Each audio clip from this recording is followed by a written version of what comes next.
Quentin Chaveria se fond dans La Tentation de Saint-Antoine, le chef-d'œuvre de Salvador Dali. L'artiste réalise une performance dans l'abnégation, la douleur, en mimétisme total avec les différentes scènes du tableau qu'il se fait tatouer il y a une dizaine d'années. C'est une figure qui m'a hanté depuis que j'ai découvert ce tableau ici, à l'époque où il y avait encore la section art moderne du musée des Beaux-Arts. Je l'avais découvert ici et j'ai tout de suite su que je voulais m'imprimer ce motif sur le corps. Près de 5 heures de maquillage sont nécessaires pour aboutir à ce résultat. Le danseur, performeur, comédien, qui est également historien de l'art, s'est inspiré du buto japonais pour réaliser ce travail. Saint-Antoine, il est quand même dans le désert depuis un petit temps, il ne boit pas, il ne mange pas, il est tenté par le diable, donc il y a une souffrance charnelle et psychologique.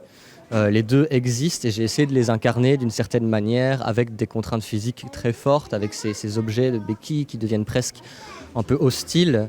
C'est un principe de métamorphose, ça c'est un travail que j'ai découvert avec le buto, donc l'art japonais, un art d'une forme de danse contemporaine japonaise qui travaille beaucoup ces états de corps très intérieurs, très vécus.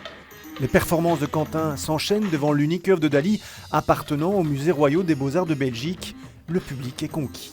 C'était intense, ça ressemble beaucoup aux peintures de Dali. Qu'est-ce qui vous émeut ? La correspondance avec le tableau, le fait qu'il soit tatoué une partie du tableau sur le dos pour de bon, tout ça c'est fascinant et son monde est fascinant. Et puis cette danse à la japonaise, je trouve ça extraordinaire. Avec 180 000 visiteurs, l'exposition Dali Magritte atteint un record d'affluence. Pour répondre à la demande, la direction du musée prolonge l'événement jusqu'au 16 février prochain.